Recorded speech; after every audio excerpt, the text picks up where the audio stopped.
ప్రకృతిని ప్రతిపాదించే పండుగ బతుకమ్మ పండుగ. దీన్ని 9 రోజుల పాటు జరుపుకుంటారు. అయితే ప్రకృతికి మానవుడికి ఉండే సంబంధం గురించి చెప్పేదే బతుకమ్మ పండుగ. దీన్ని మా కళాశాలలో చాలా బాగా నిర్వహించుకుంటాము. పిల్లలకి మన చరిత్ర, మన సంస్కృతి అన్నీ తెలవాలి అన్న ఉద్దేశంతోనే వాళ్ళతోనే చేయించి మేము బతుకమ్మ పండుగను జరిపిస్తున్నాము.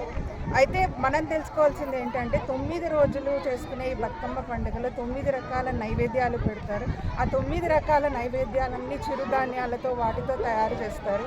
సో ఆటపాటలతోని స్త్రీలు తమ సంతోషాలని పంచుకోవాలి అన్న ఉద్దేశంతో ఈ పండుగని జరుపుకుంటారు.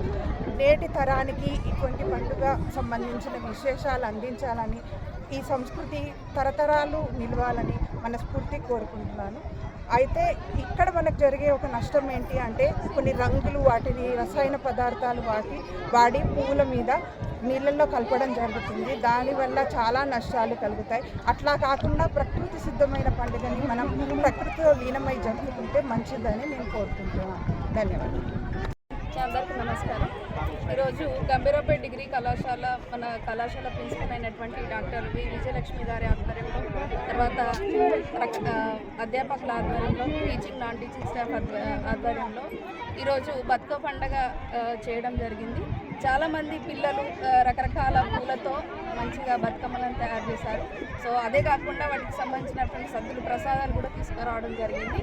సో పిల్లలు కూడా చాలా మంచిగా అలంకరించుకొని బతుకమ్మలను కూడా చాలా అందంగా అలంకరించడం జరిగింది.